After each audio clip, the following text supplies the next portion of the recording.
Welcome. My name is Rick Williams with Pine Tree Church of Christ. A lot of the kids around here know me as Mr. Rick. And we're not being able to have church or Bible class right now because of the virus that's going around. So we want to share a Bible lesson and some other cool things tonight. And for my audience, I have my grandsons, Cole and Carson and Caden. And so we're going to have our Bible class. We're going to have some cool things up here on the screen. And we want to welcome you to this, and we just look forward to the time we get to be together again. But to start off, we have a great lesson, but first I want to show you some art.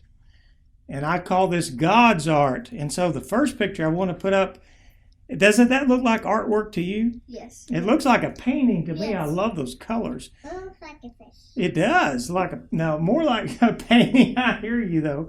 And notice, this almost looks like a brush stroke in that picture. And what color is that?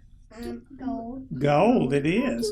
You know, if it was a coin, it wouldn't be any more beautiful a color of gold than that. And these colors are totally different. Now, I know y'all are pretty clued in, but I showed these to an adult class one time, these pictures, and they did not know what kind of artwork that is. Now, what do you think those pictures really are of? A fish. Yeah, several fish, you're right. And that's why it's God's artwork. Because who made fish? God. He certainly did. And here's one that we zoomed in on the other pictures, a beautiful fish. And that little fish, do you remember where that was caught? White Oak, Texas. It was. Y'all helped catch these fish. There's another one with beautiful colors. And that one came out of a creek around here too. And all that gold was just the sides of a very small fish that we caught last summer. And that one is totally different. I love those colors of red and black.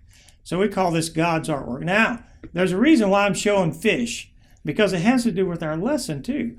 And it has to do with this place. What does that say up there? Where is this? Sea of Galilee. That's right, Sea of Galilee. Okay. And the Sea of Galilee is in Israel, which is the land that Jesus taught, lived, traveled, found his disciples. This is the land of Jesus and the disciples.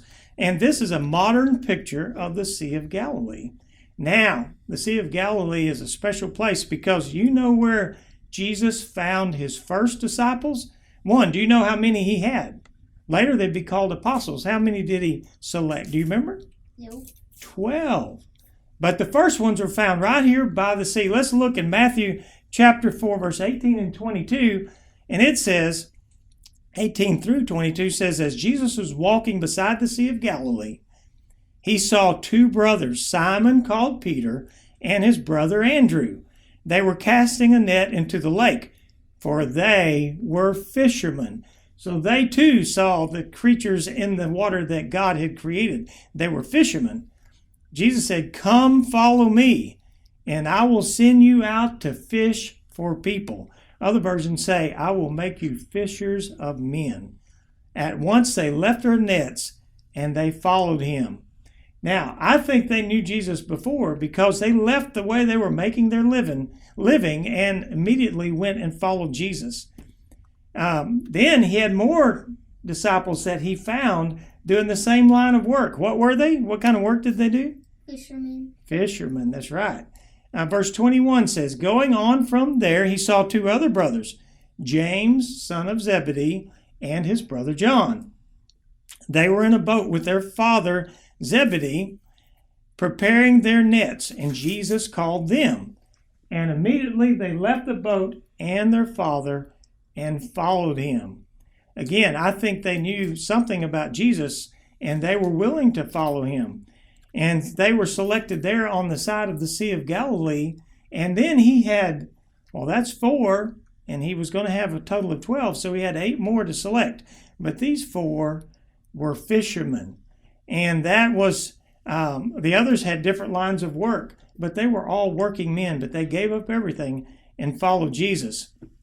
But you know, one thing that happened, Jesus, they found out, was the most talented teacher, preacher in the world, but also he was God's son, which meant he could do amazing things. He could do miracles. Can you think of a miracle Jesus did? Walked on water. He did. That's good. Yeah, Carson, you got that right. He also healed the sick. He made people who could not hear be able to hear. He even could raise people from the dead. And so they thought this man, and they knew that God was sending a Messiah, a leader, the Savior of the world, to set up his kingdom. And they thought that kingdom would be something to be wonderful to be a part of, and that they would get to be his right-hand men, his princes in the kingdom. And so they thought they're going to have power like he has power. But guess what? That's not what happened. He had to teach them. That wasn't the way it was going to be. It wasn't about them, and it wasn't about ruling the world the way they thought of ruling the world. And Mark chapter 9:35 says, sitting down, Jesus called the 12 and said to them, anyone who wants to be first must be the very last and the servant of all. Do you know what a servant is? Yes. Yeah, that's someone who does things for other people, isn't it? A servant of all. So he said anyone who wants to be the first must be the very last, and he must be a servant. Well, Jesus was a servant. Another time, he decided to show an example of exactly what he meant. You know what Jesus did? What does it show in the picture? Wash the feet. That's right. He washed his disciples' feet. That was a job that servants did. But Jesus actually did that job to show them that they were not above being a servant. In fact, Jesus was the greatest servant of all time, and they were to be servants as well. And washing of feet was one way to show that. In John chapter 13, it says, now that I, your Lord and your teacher, have washed your feet, you also should wash one another's feet. I have set an example that you should do as I have done for you. So it wasn't going to be about them, and it wasn't going to be about ruling the world in the way they thought. Jesus' life was a life of a servant. He taught, he healed, he helped people, and then he died on the cross for all of us because he came as our Savior.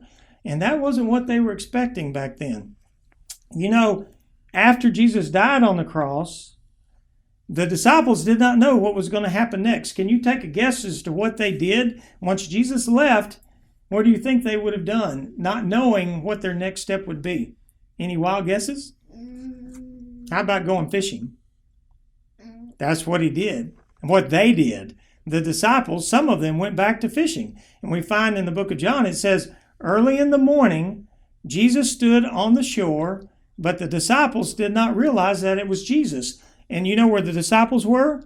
They were out in the boat fishing. He called out to them, friends, haven't you any fish? No, they answered. He said, throw your net on the right side of the boat and you'll find some. And when they did, they were unable to haul the net in because of the large number of fish. How many people in the world could talk to the fish in the water and say, go to the right side of the boat? I think only Jesus could do that. And they caught many fish. Jesus said, bring some of the fish you have just caught. So Simon Peter climbed back into the boat and dragged the net ashore. It was full of large fish, 153. But even with so many, the net was not torn. And Jesus said to them, come and have breakfast. Who do you think cooked the breakfast? God. Well, that's close. Jesus did, and he was the Son of God, so that's right. So Jesus was again serving. Here he is, one of the last times he would talk to them on earth, and he cooked their breakfast, and he's again teaching them to serve.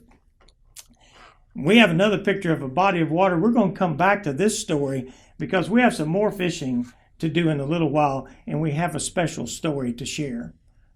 Hey! Hey! Hey, is it time yet? Time for what? Time to sing, Mr. Rick. Oh, I forgot y'all were singing tonight. Yes, sir, we are. Well, your voice sounds kind of hoarse. Well, I've been yelling at them frogs to come and sing. Is that? Well, you almost sound sick. No, sir, not tonight. I think you got a frog in your throat. Oh.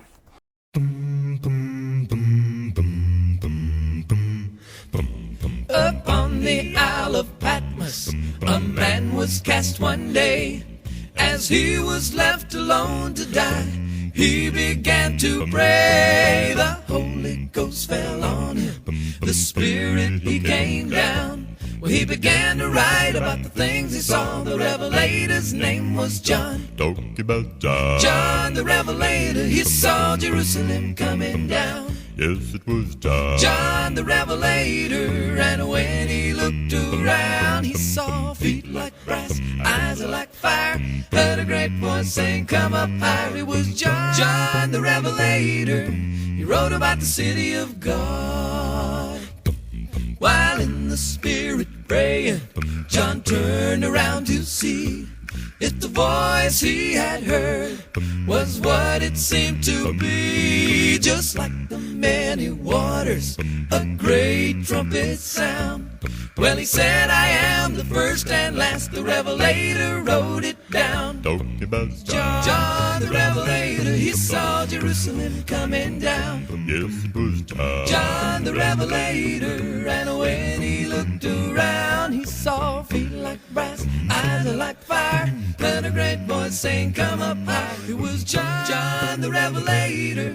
He wrote about the city of God. I'm talking about John the Revelator. He saw Jerusalem coming down. Yes, it was John. John the Revelator, and when he looked around, he saw feet like brass, eyes are like fire, heard a great voice saying, come up higher. It was John the Revelator. He wrote about the city of God. In children's church, a lot of times we have what we call story time with Mr. Rick. We have our small audience, which is Carson, Caden, and Cole, but we're going to have story time, and I'm going to tell y'all a story that you may or may not have ever heard, but it's a true story, and it has to do with a time when we were fishing with nets, and that's the reason I came to this picture at the river. This is the Sabine River, about 10 miles from where we are right now. When I was a boy, my dad liked to fish that river, and we fished with nets. And we caught fish, but not always, kind of like Jesus and his disciples. But one day, we were fishing, and we were going down the river in a small boat, just like this boat, to check on our nets. And we went to our first net, and we would have grappling hooks that had rope tied to them that we would drop over the side of the boat and pull up our nets. My dad was at the end of the boat that had the motor, so he was at one end, and me and my little brother were at the other end, and we would try to help. So we checked the first net, and we pulled it up. No fish in that net. And so my dad cranked up the engine, and we went a little further down the river, and we came to our second net.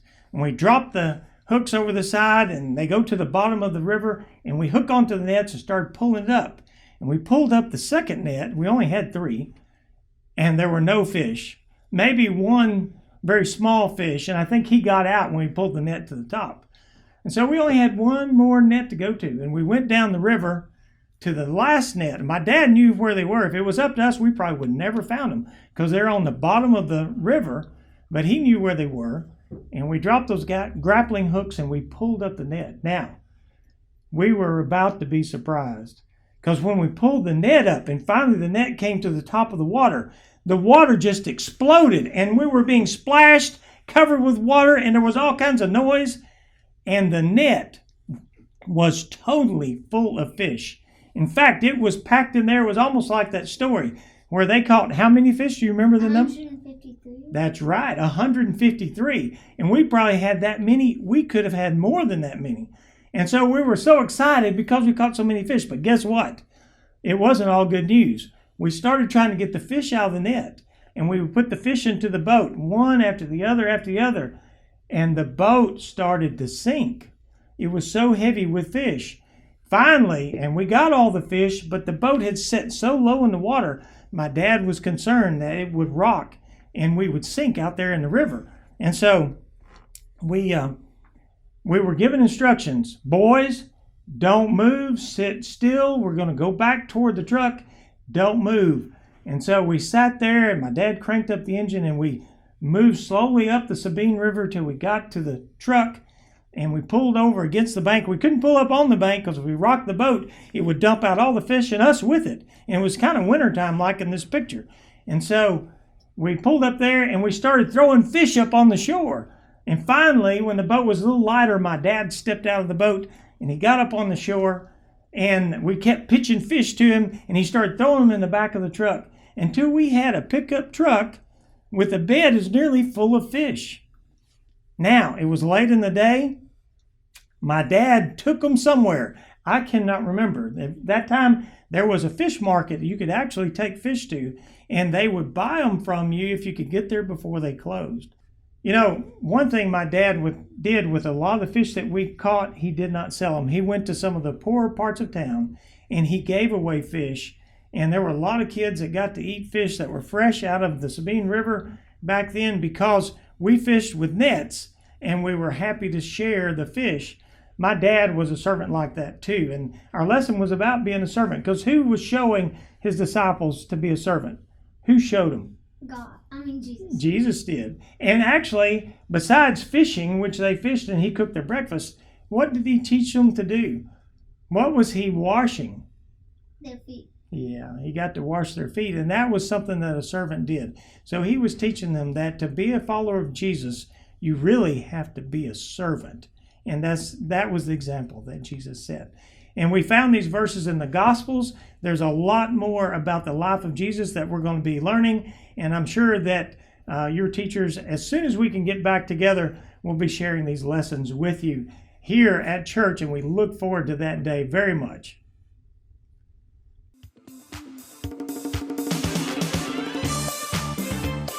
Why am I washing your feet? Because Pop said it was going to be a good lesson. How come you can't wash my feet? You're the oldest and you're a leader, and a leader has to be a servant. Don't forget to get between my toes. Okay, I'm done washing my feet for the day. It's my time.